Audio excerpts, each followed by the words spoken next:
Your PCB failure analysis is incomplete if you can't see heat patterns at 20 micrometers resolution. Most engineers are working blind. A standard optical microscope shows you surface defects, but heat-related failures? Those stay hidden until a board fails in the field.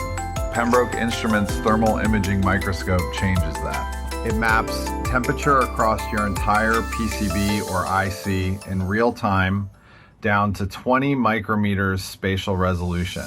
You see hot spots, high resistance connections, and leakage paths that visual inspection will never catch. The 640 by 512 LWIR sensor delivers high-definition thermal data across a temperature range of minus 20 degrees Celsius to plus 550 degrees Celsius. And because it's fully non-contact, you're not probing, not damaging, not disturbing the device under test.